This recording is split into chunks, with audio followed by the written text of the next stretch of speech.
that has occurred in America. Many people have rejected the gospel because they don't believe that Christ is able to unify his church. That's just what it is. They don't believe that we can be in accord with one another. We say stuff like, well, why do we have a black church? Why do we have a white church?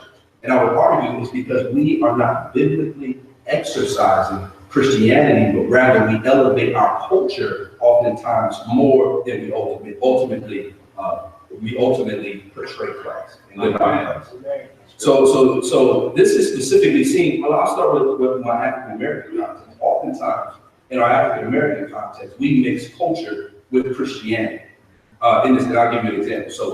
So you think about rappers, for example, like Lil Wayne, a plethora of others. I think some of the newer dudes, Playboy Cardi, Lil Uzi Vert, some of the dudes. So they'll get up there and many of them accept awards. I don't know, not specifically those brothers, but many of them will get up there and accept awards after they had this vitriol language and then say stuff like, well, I just want to give honor and praise to my Lord and Savior Jesus Christ. Well, those two things are incongruent. That's because we mix this unbiblical notion of Christianity with our culture, right? So it's a distortion that occurs there. So that is truly problematic. We don't ignore that is something that occurs. I live in Camden, New Jersey. I have met many people. Everybody I've met has told me that they're Christian. And I'm like, how you are a Christian? And you smoking weed in front of me, long weed, my feet smoking my face. But you know, God don't judge. God don't like ugly. Where in the world did that come from? So it's blatant. So it's that unbiblical cultural Christianity, nominal Christianity mixed with culture. That's on one side. But on the other side, we have conservative evangelicals that mix Christianity so much with the American flag. So they sort of mesh that together. And they sort of see the church, they sort of see the founding fathers almost to the level of apostolic fathers. So that's problematic because you create this sort of civic religion, because our founding fathers should be judged on the basis that though they declared freedom for all, they denied it to some. They was just simply denied to some. That's not something that we, so when we get up there and we're political pundits, and we say vote for this person or vote for that person, we're actually losing our prophetic prowess because we're not emphasizing kingdom values. We're emphasizing a political structure. And I'm not saying that there's anything wrong with having political leaning. We see among Jesus's disciples. He called Herodians and he called tax collectors. We see that goes on. I'm sure that there were some arguments in that. But all I'm simply saying is when you mix unbiblical cultural Christianity on one end, and then you mix Christianity with this civic religion on one end, you have a butting of the heads. We need to call out sin as sin. George Washington was a sinner that needed Jesus. Amen. On Mount Vernon, he owned slaves. He beat his slaves. He mistreated them. Thomas Jefferson in Monticello, he raped Sally Hemings. We've got to be able to call a spade and be honest about that and not mix our love for our country so much with Christianity. We have to not see them necessarily as binary. You should love your country, but all I'm arguing is that when you politicize so much, and that is a big impediment to a lot of people coming to know Jesus. That's all I'm arguing. So we can argue about, well, I'm not for abortion. Well, just because you're not for abortion doesn't mean that you're really pro-life. Because once that baby is born, a lot of my brothers and sisters aren't running to the hood to sort of take care of that mother and all that type of stuff. So I'm arguing, I'm not beating anybody up. I'm just arguing that we have to be honest, that we are so very influenced by our culture that it becomes warped in our own mind. What's the distinction between cultural Christianity and biblical Christianity? I didn't think I was going to get an amen on that. I would expect to be. So let me ask you, so the question is why has whitewashed Christianity become an urban apologetic issue? Like what is the historical genesis of this thing occurring? Well, I've got a timeline, I've got a theory that I think really works well. Christianity Today affirmed it, Suchi and Ra, Dave Mosberg from so let me just run it through for you. Albert Roberto, who's a scholar at Princeton, he in his book Canaan Land, the African American Religious History, said this. He said that 90% of the African Americans lived in the Jim Crow South in 1890. Right? So they lived in the Jim Crow South. That's where they had industry and a number of things. But around 1910, there became available some industrial jobs in urban areas. So specifically New York, Newark, St. Louis, Chicago, Oakland, LA. So what began happening is something called the Great Migration. So why were these African Americans moving to the northern states and specifically moving over to urban hubs? Well, because in 1914 through 1916, there was what we call a gold weevil infestation. I'm sure some of y'all know about that. That's when this little beetle ate up all the crops. So there was no real industry during the South at this time. And during that time, that's when the movie Birth of a Nation came out that really was a movie that really celebrated this new wave of the KKK movement starting again. So what these African migrants were trying to do was they were trying to flee the domestic terrorism that was occurring in the southern states. So they began to move to the northern states. Now, the southern church, the southern migrants was largely intuitive. In other words, they didn't have a lot of access to formal education. And they began to move, I'll use the Northeast for example. They started to move to the Northeast.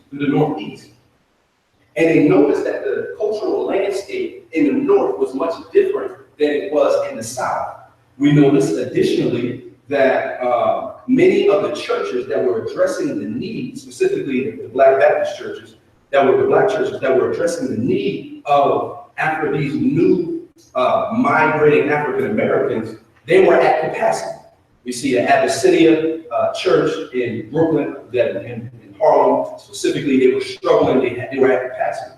At the same time, when they were moving up to the northern states, there was something that occurred in evangelicalism. You can look it up in The Prophetic Lament by Suchi and Ra and Dave Mosberg, The Great Reversal, that there was something going on between 1910 and 1930 called the Great Reversal.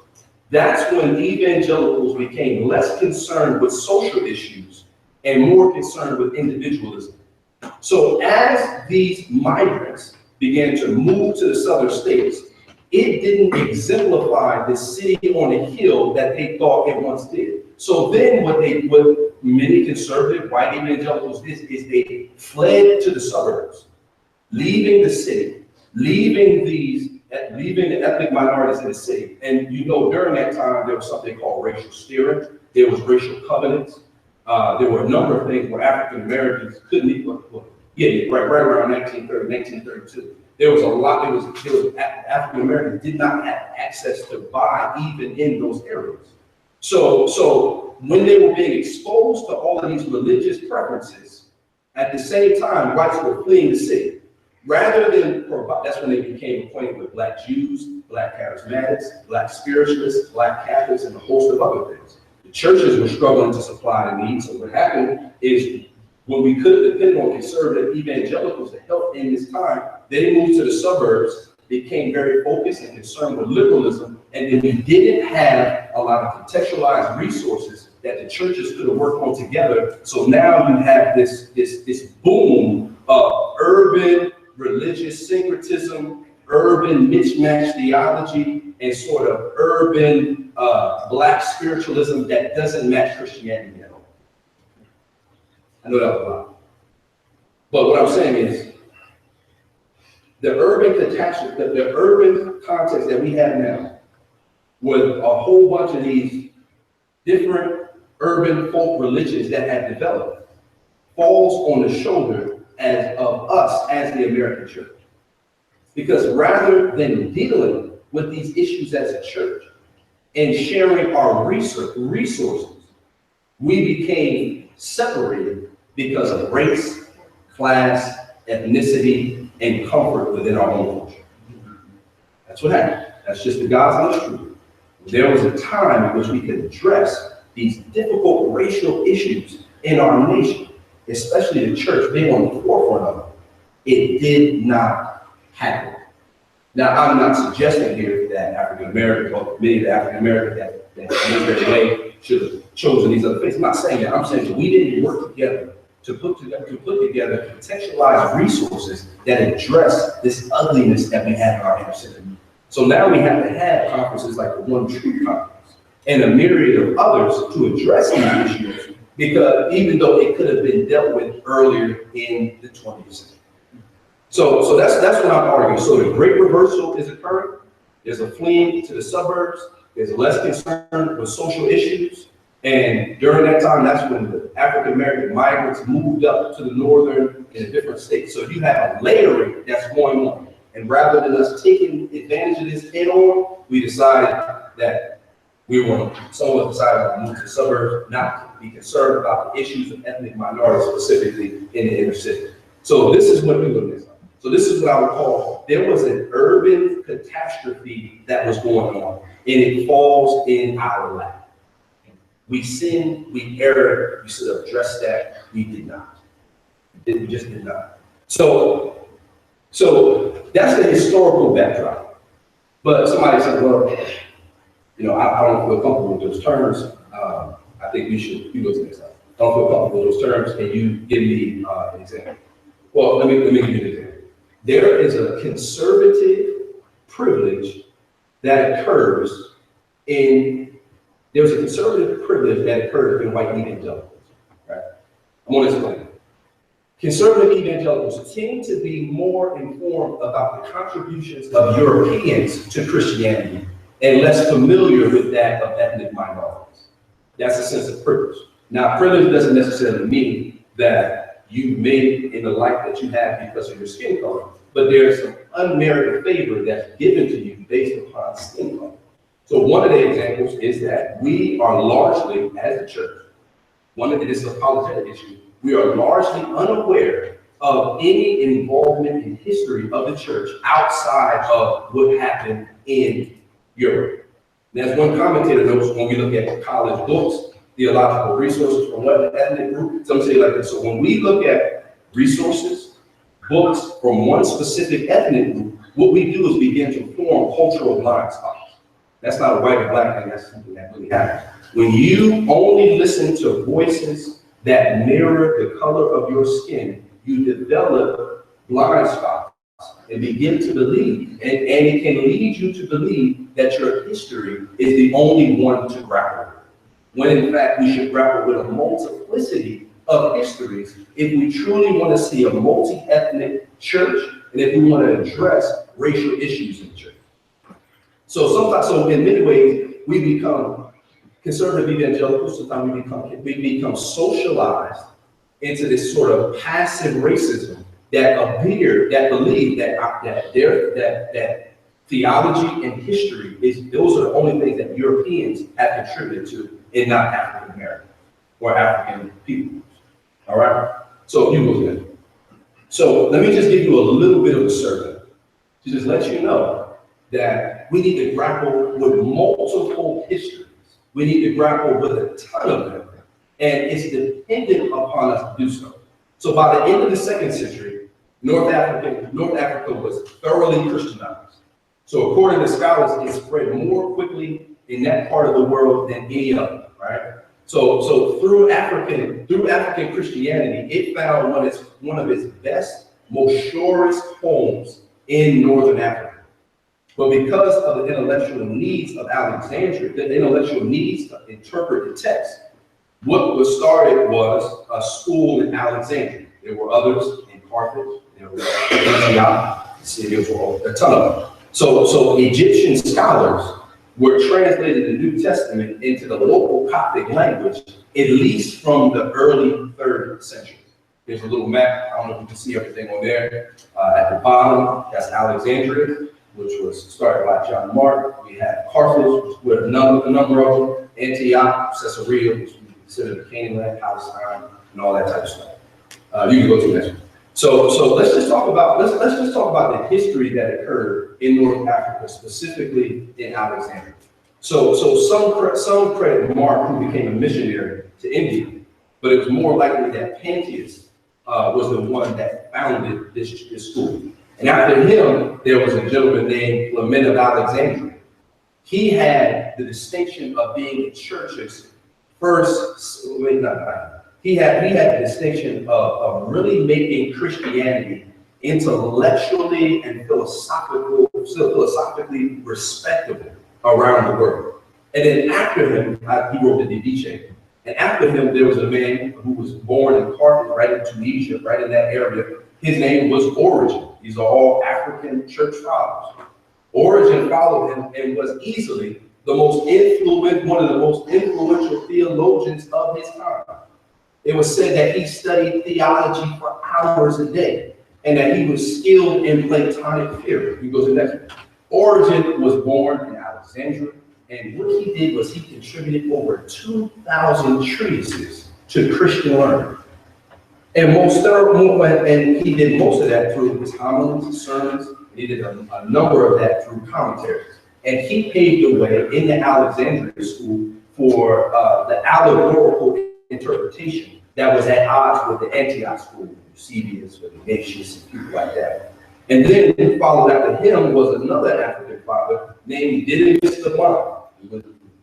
As his name indicates, he was blind since his birth, but he wrote several commentaries and built up the library in Alexandria, so much so that the person that helped translate the Latin Vulgate, Tyrannus Rufinus, the famous Jerome translator, sat at his feet and learned from him.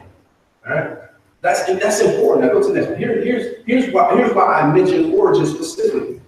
There were other great theologians and church fathers called the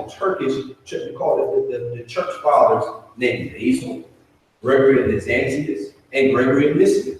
These guys were respected theologians that brought theology to what we know now to be Asia and Europe, right? So that's a big thing. And I'm going to explain that. So furthermore, many of the Greek and Latin Bibles were both products of Africa and Rome. And nearly all the Christian exegetes from Origen borrow large portions from him. So in other words, many of these exegetes, Basil the Great, Gregory of Nazianzus, Gregory of Nyssa, Drew University did a study, compiled all of these records of all of their writings, and was surprised to find out that many of them took their theology from Origen. They were greatly influenced by and they were greatly influenced by Didymus the Blind. So that's important because that means that there's an intellectual transfer from Africa to Europe. That's why it's important to grapple with and study other histories, because you will see that both of them are important. Both of them have contributed in significant ways. I mean, we think about Athanasius at the Council of Nicaea, Paul, the Bishop of the Canon, fought for the Trinitarian doctrine, argued it down to the T, was willing to get excommunicated by Constantine. All of this happened by African theologians that have pivotally influenced the church even until today. That's so greatly important. Go to that. So we think about that. So not only is much of Didymus the Blind and Origen's exegesis borrowed, which would presuppose that Christian exegesis thoroughly matured in Africa before it made its way into Europe. I'm going to tell you why that's important. It's important because how come that is not within the core curriculum of many of our church history books? How come that's not interwoven into many of the books that we read? How is Athanasius, who was a black man called the Black Dwarf, often depicted as a white guy? It seems it's a certain type of privilege that it's not even interwoven into many of the books of history that we say we love. So all I'm arguing, guys, and listen, I know, sometimes we gotta have tough conversations. I know some of y'all are not gonna be happy about this, but I go back to New Jersey before you start growing tomatoes, so don't be too mad with me. But all I'm just simply saying is this is important. And it's important because many African Americans don't see this and are rejecting the gospel of Jesus. That's a church-wide problem. That's all of our problems. That's right. That's not like a white thing or a black thing. We don't have a correct understanding of history all the time. It is against the contributions of ethnic minorities, and that leads many people that are ethnic descent to walk away from Jesus. That's a church-wide problem. That's right. So here we go. So the school at Alexandria, the library specifically, it was unrivaled, right? It was a model for universities all over. There was a vast community of philosophers, scientists, writers, and artists in Alexandria. Alexandria, remember how I told you earlier, which was beautiful about having a non-river there, is there was some sustainability that happened because they weren't always, it really brought out their creativity. So they can think, they can write, they can see through theology. So what happened is Alexandria provided the archetype of universities all throughout medieval Europe. So the first universities in Italy, Paris, Oxford, and England, they borrowed the test and examination, the circular patterns, the philosophical approaches. These methods were refined in Africa from people like Clement and Paintings. So the whole notion of this 4-year degree in medieval Europe with universities was borrowed in Africa first. This is critical. Can you imagine if you have this in your arsenal when you're sharing the gospel to people, when they say it's a white man's religion and we don't have anything to do with it, we don't want anything to do with it, and we lay down our ethnic idolatry and say simply, well, look, here are the facts. Origin. Many people borrow this stuff. Alexandria, there was a great transfer of intellectual grit from Africa to Europe. That's powerful. That's powerful. So it was only so the advances that were occurring in Alexandria were only rivaled by the theologians in Carthage and what we know as Tunisia. It was founded by Tertullian, who shaped the Christian mind probably more than any other thing. He's the one that coined Trinitas, that we put into our Christian vocabulary. You know, he was the one that coined holy living and spiritual formation. Now, eventually he would defect to the Monotonists who rejected this Trinitarian formula, but it didn't appear as though it affected any of his doctrine. So he was the one that really infused, and African was the one that really infused a lot of the words that we use into our Christian vocabulary. You go to that. Then we had Cyprian, who was great, who was eventually ascended to the bishop of Carthage. This was when persecution was going on, and many succumbed to the pressure. He simply said, you know what we're going to do? We're going to bring these backsliders that have been experiencing oppression, we're going to bring them back and resurrect them. Powerful. And then finally, one of the greatest thinkers of our time was an African man, and his name was Augustine. His name was Ernest. He was probably the preeminent theologian in all our country. Right? And you read the Confessions, and it's powerful. He was a philosopher. He was a theologian. He was an ex-sex addict, if you know that about his story. He had a lot going on. But he wrote on, here you go to the next slide. He wrote on Christian doctrine. He wrote on the Trinity. And he wrote The City of God. And this really formulated the Western political philosophy. Now listen. It didn't continue. Christianity, it was, like I said earlier, there were a lot of schisms in North Africa. There was the majority Christianity, the majority religion until around the 10th century. But after Rome, European barbarians before the civilization, then once Muhammad began his conquest and sweep across the nation, not everybody that came to, I guess you would say, faith in Islam did so because they had to convert the sword. Some did so willingly. But nevertheless, the church was weakened during that time. So this is what we're saying. Listen, frankly, a lot of the theologians and a lot of what we see even in the Reformation, with all of these great theologians, they can thank Africa for hammering out a lot of the jargon and theology and building upon that. All right? So Christology and the Trinity were profoundly shaped by African theologians and people like Gregory the Great, Leo the Great, Mediterranean shores. These people benefited from such. And I'm not saying that to beat you up, I'm simply arguing with you that this is something we should put in our apologetic pockets and we should be aware of. And I know some of you, I know some of us don't know this, but the question is why don't we know this?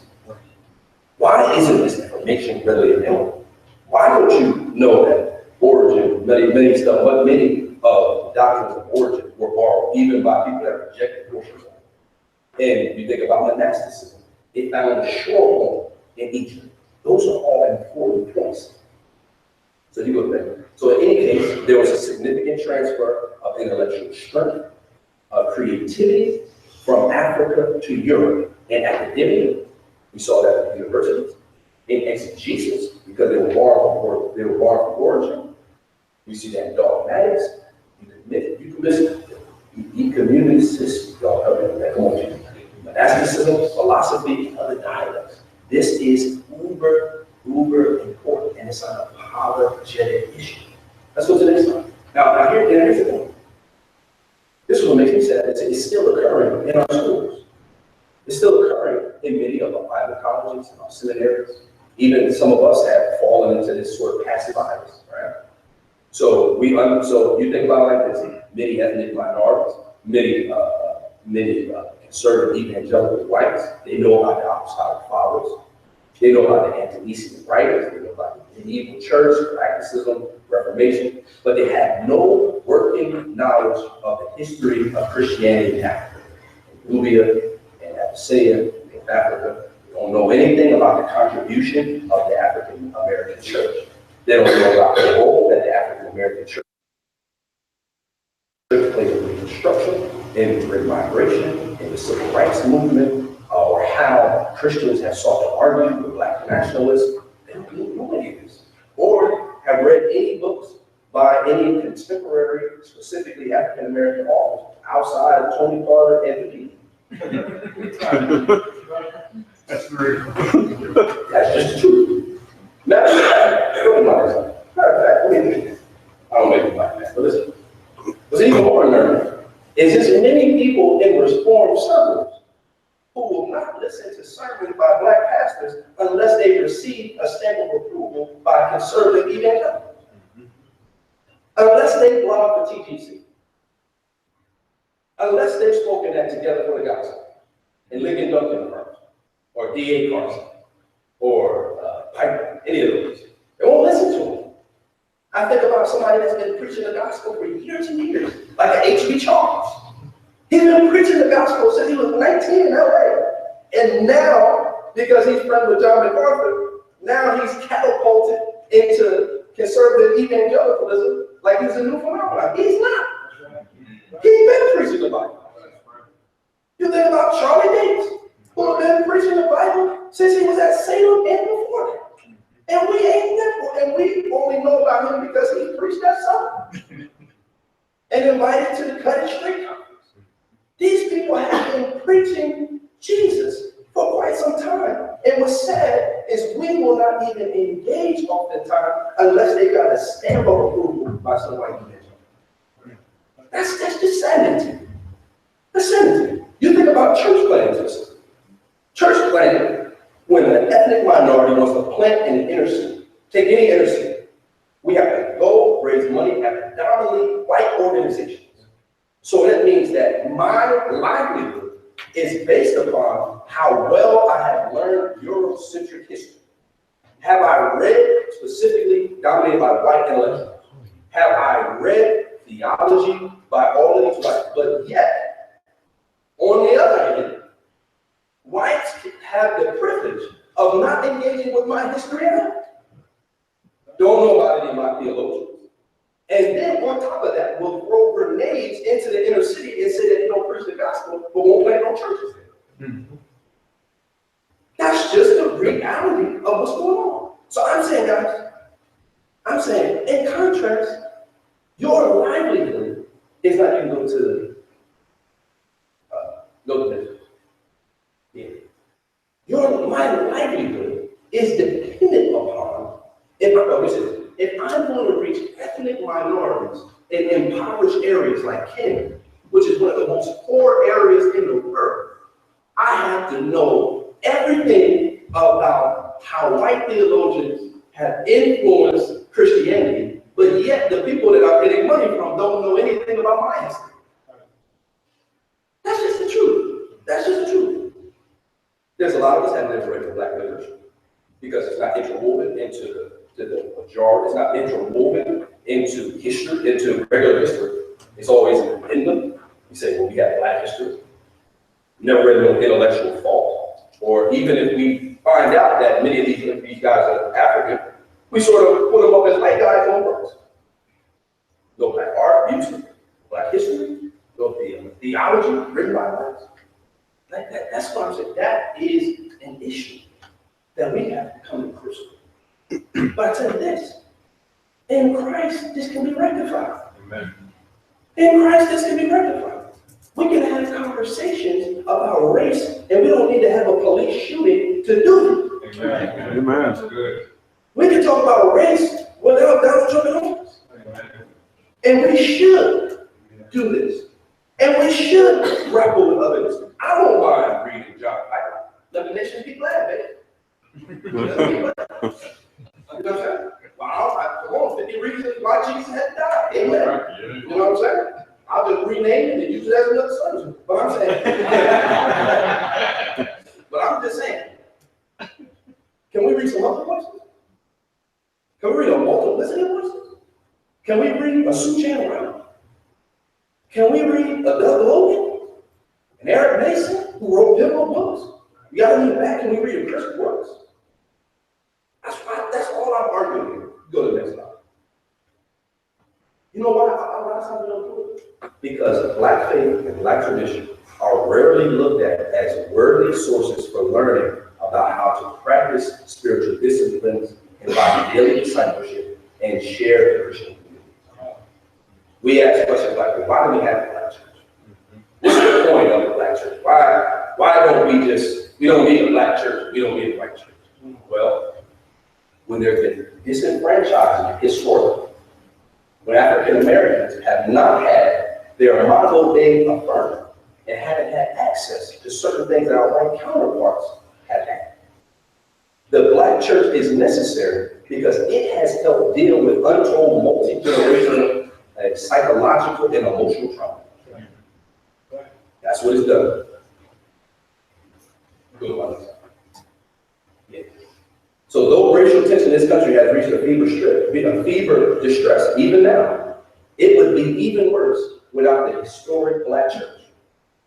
Did you know that historic Black churches have been planting churches since their inception? Did you know that? They've been bestowing self-worth and dignity on African Americans when it's been long denied in many contexts. She's helped brothers and sisters deal with psychological liberation and the negative and destructive social habits. She's assisted in overcoming social and economic depression. She's provided leadership development opportunities when they were largely missing in majority context culture.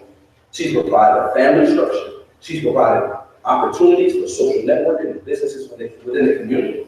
Furthermore, the Black church has built retirement homes, banks, adopted schools, mentorship programs, provided job development skills, offered millions of dollars in scholarships, built recreation centers, provided prison aftercare programs, drug prevention programs, and provided housing to the poor. That's important. So when you ask, why does the African American church has been the primary agent of socioeconomic and religious empowerment since the post-slavery era. It has trained, nurtured, launched virtually all the credible leaders for quite some time in a range of disciplines, including religion, business, politics, and music. If you take all the urban religions and you combine their impact, they're nowhere close to the Black church. Now, I wish we didn't have to have a Black church. But in light of the brokenness of sin and racism still being a reality, we have to address it. Started institutions like the Black Church, founded educational opportunities like Morehouse, Spelman Seminary, which is now known as Spelman College, Virginia Union, Bishop College, and a plethora of others. And you know what's really powerful? There was a lot of racial propaganda that the African American church protected ethnic minorities from, because they established publishing houses that enabled African writers to print material about their history and place their faith in Christ in a larger historical context. So we see that racial oppression is why Black church is important, because we see that racial oppression is a modern historical development. And because of these publishing houses that were developed, they helped us to be protected from caricatures of us. Black Samuel, Angelina, Uncle Ben, all these genial characters, and women of color being lazy and irresponsible, and Black men being menacing. Black church has done that in America. So listen, I'm just simply saying that we need to grapple with this stuff. We need to think about it. We have to think about whether my Christianity is so influenced by my culture that I don't see this as developing an issue in urban politics. We really want the truth. There's a way, instead of whitewashing, let's give credence to ethnic minorities and their contributions to Christianity and Western civilization as a whole. And if we're going to live out Galatians 3:28, we need to walk in Paul's great call for racial, social, gender, and cultural equality for all. Thank you.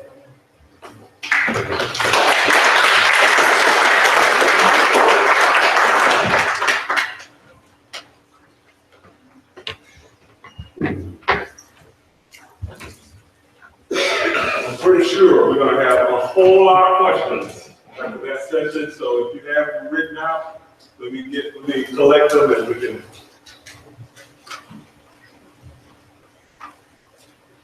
Oh, we don't have to, okay, no, just one question, okay.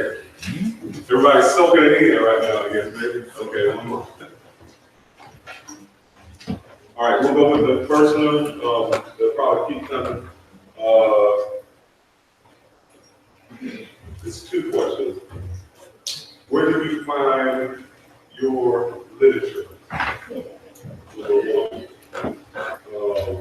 Number two, is it fair to say the father of lies is the cause of all of this division? Probably sin.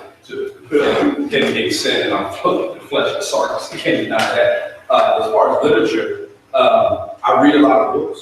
I try to go through a book a month. A book a week, and then all I simply do is look at who the book is quoting the most. So I'm reading a book by an Episcopal priest right now. So the Black Episcopal priest, her name is Kelly Brown Douglas. It's called Justice for Black Lives. And so what I noticed throughout her book is that she was quoting this lawyer named Robert Portion. It's called Race and Manifest Destiny. So I went and just bought the book Race and Manifest Destiny. I also bought a book by Tony Evans, who's a great theologian who graduated with a PhD from Dallas Seminary. He has a program named Urban Alternative.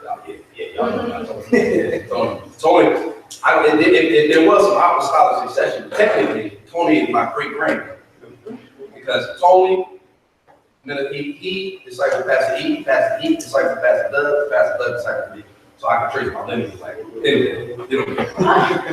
anyway, so I would say a lot of your literature, whatever's happening in my context, I try to use that as a means to get. I just bought Tim Keller's book.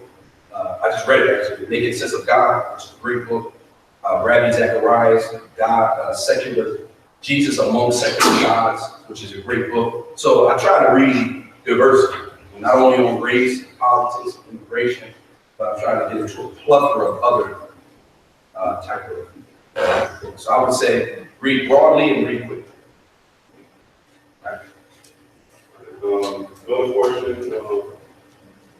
One question that I get all the time is, if the Bible is real, then why are there so many versions of it? Number one.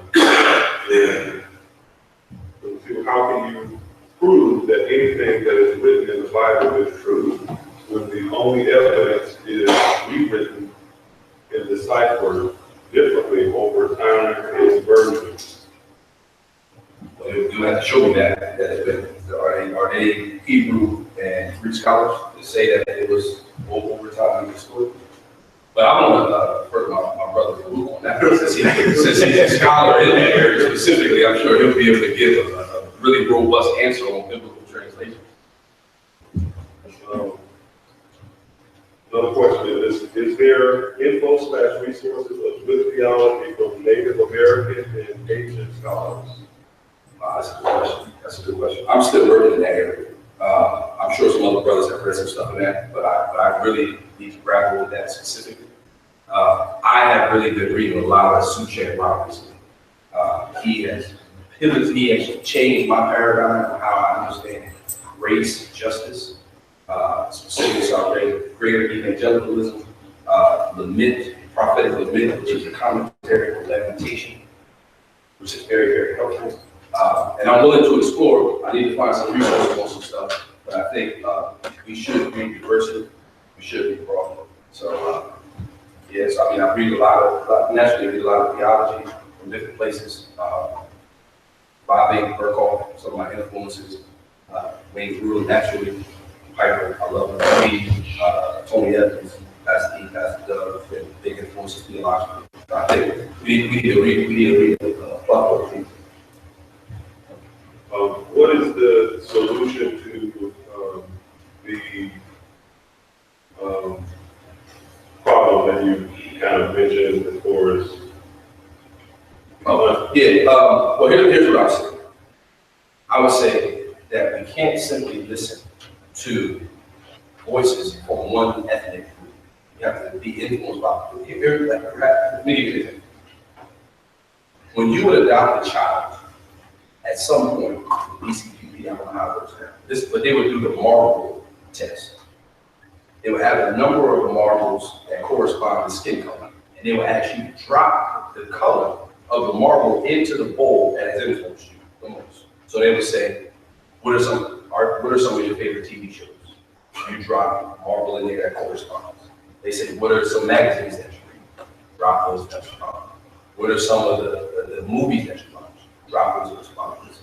And then what's the name, what color is the baby that you want to adopt? And then it be a lone black marble that goes into the bowl. So I'm saying we have to really examine what thoughts, what ethnic groups are really influencing us.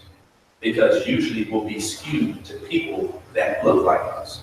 But we should engage with a number because we all have the Bible dated Christ. We all have contributed in different ways to theology, to ethics. But that's something we need to grapple with, not simply believe that we dominant culture. Therefore, I will have to grapple with some of the other ethnicities. Any other questions? I'm trying to think how to phrase it, but you opened my mind a lot. There's definitely a whitewash. I mean, I think his premise or thesis was right on. I can absolutely see that. I was thinking in terms of biblical churches that don't even think in terms of race. In other words, as a Christian man, I think there's one race, the human race, and they're all in sin and they all need Christ. And while these things influence us, we just study church history. But I didn't even think in terms of going through church history, pointing out that this was black and this was white. There was no mention of the race at all. It was excellent what you did because it brought out the contributions. But we weren't thinking in terms of the contributions of the white man versus the black man. Is race, it seems like a greater sensitivity within black churches than maybe some white churches.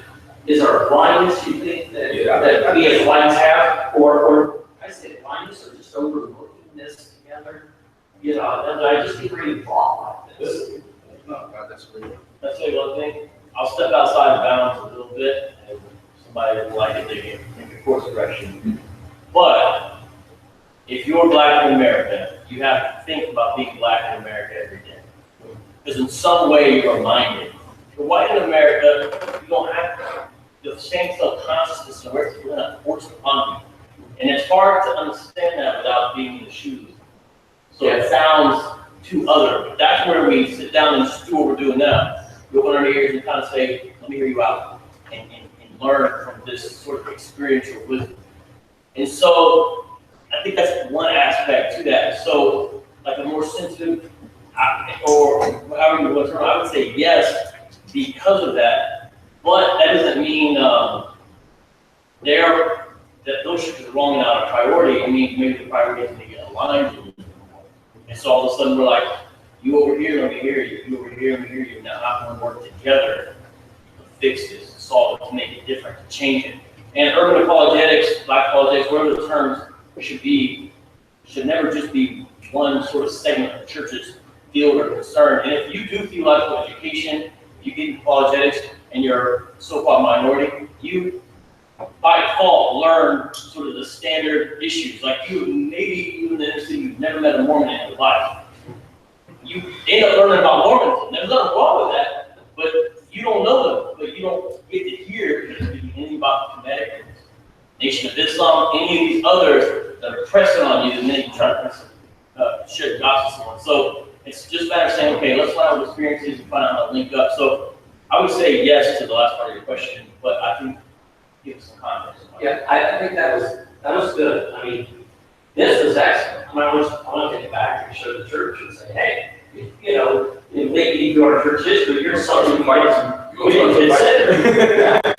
Yeah. So I mean, this is actually, I don't want you to misunderstand. Oh, Yeah, you know, from where I was coming from. I was just thinking, and I think he hit the nail on the head. We just don't think that way.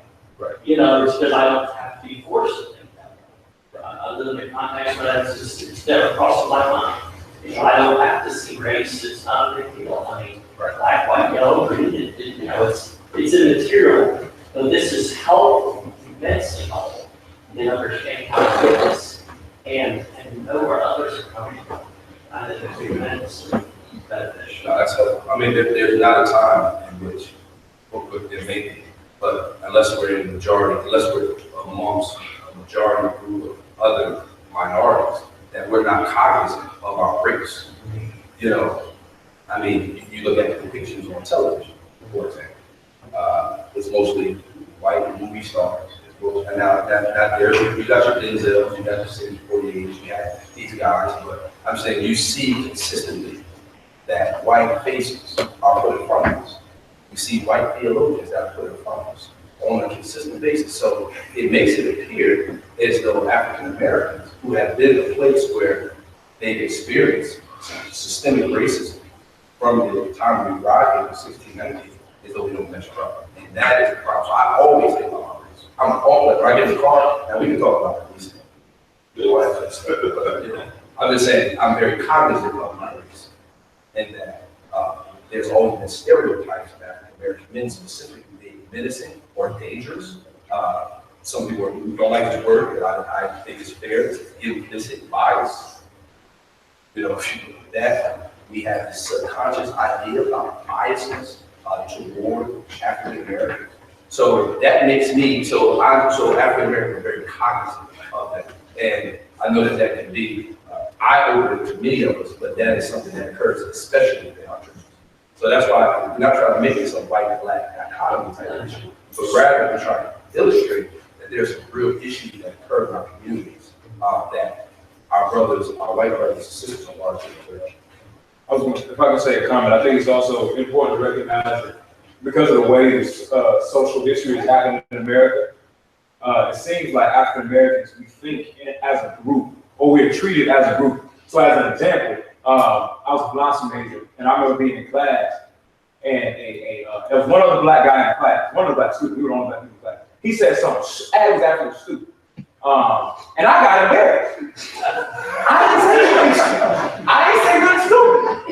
But I felt embarrassed because in some way, shape, or form, I knew, and nobody, it's not like I was gonna have a deductive proof for this, but I knew that what he said was gonna reflect on me and the way people treated me, right? And I'll give you another example. I had lunch with a minister, a dear brother in the Lord, and I know I've gotten to know him, and he's coming from a good place. But when he found out I was Reformed, he was shocked that I, as a young black man, would be Calvinistic.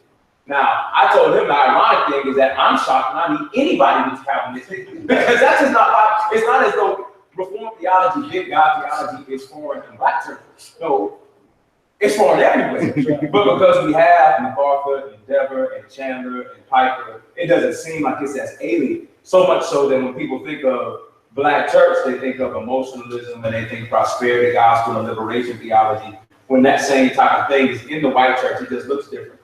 We can sing the same 3 chords of Your Good, Good Father. And if I hit that bass chord right, and the drum is going right, everybody's hands are going to go up. That's the exact same as a pastor shouting at Hooper from the pulpit, and he ain't said nothing yet. It's the exact same emotional reality. It just looks different because of the context. But, you know, as an African American, that's reflected on me and my theology, even though it has nothing to do with me, right? But as a white American and a white Christian, you know, somebody can say something, well, nobody's going to reflect that back to you. So that group identity as African American is another thing I think is really big. So, yeah, it's true. Neo-Calvinism, you know, spread to Young and Restless Reform. Now, which, because a lot of Christian hip-hop they're not just now white folks. And so, you know, you have new folks, in fact, church planners in the inner city who are black and Calvinists. But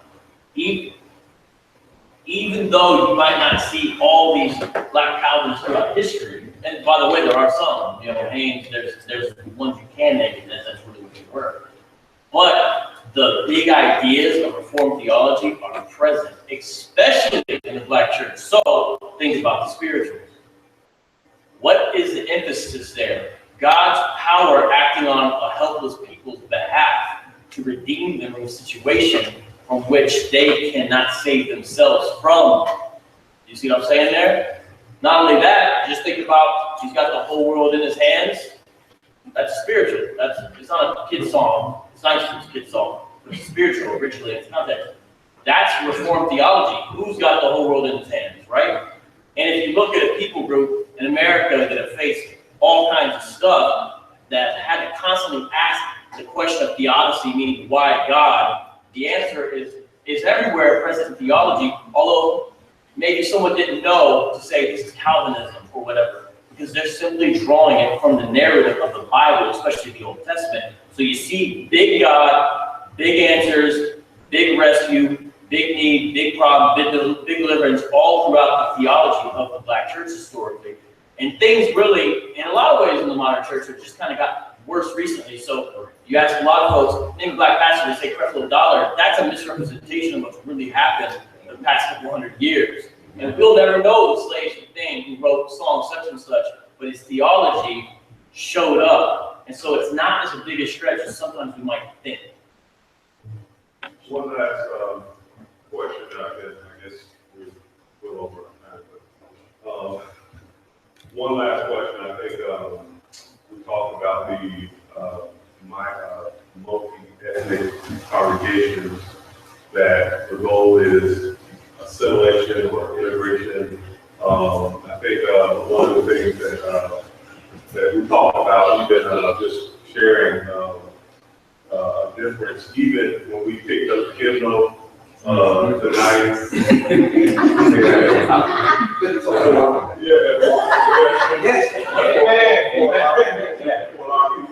again, like I said, we that was purposeful because basically it was a demonstration. Hopefully, you guys did. It was a demonstration of a difference in cultures. You know, even how we pick up the hymnal, and we just, you know, we go at it, and so I guess, like you said, how do you address that? Like I said, of course, going like you mentioned from multi-ethnicity, you know, bringing cultures together. Yeah, I think when you think about multi-ethnicity, it should be a compromise on both ends. You know, when I think about multi-ethnicity, I think a lot of us, I think a lot of pastors who worship, they definitely want multi-ethnicity. But I think what is really God-honoring is when your church reflects your neighborhood, right? Whether that's multi-ethnic or not. I mean, if it reflects your neighborhood, we just can't fight or bring ethnic minorities into the churches and expect them to assimilate sort of and leave behind some of their cultural themes and say this is multi-ethnicity. No, this ain't multi-ethnicity, it's integration. Because dominant culture still dictates, but now we bring in a certain group, we bring in certain ethnic minorities and sort of bring them into our churches and say, oh, we're multi-ethnic, but we in all actuality, there's not been a compromise between these different ethnic groups. So I think, multi-ethnicity is cool, we love it. Our church in Camden, even though it's 65 or 70% African American in Camden, we're about 50-50. We got about 50% white folks, 50% black, maybe 45% black folks, and then another 5% others, and we love it.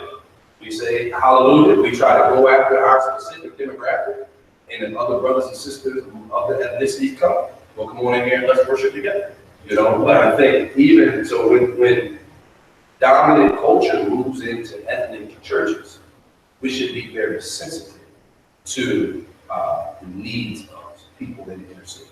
And we should be careful not to come in with a messianic complex that says, I'm going to swoop in with my resources and my goods and save these people.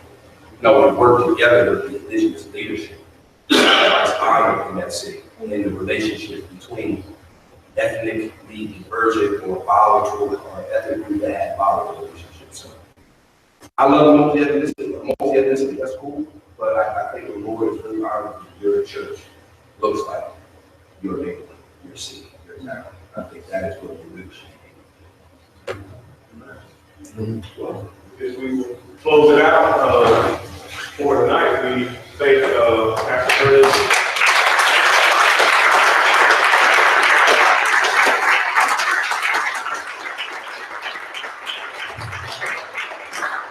Again, we want to remind everyone that this is the conference continues to tomorrow. We will start 9 o'clock, and we will have a continental night. If you want to come early, for the early birds that are here, you can come around 8:30. We should have donuts and bagels in the fellowship hall, coffee for those that need to, wake up. We'll have that available as well. So at this time, like I said, please give us for holding over a little over time this evening. But we will dismiss, and Lord willing, we will catch everyone in the morning. Amen. Amen. Amen.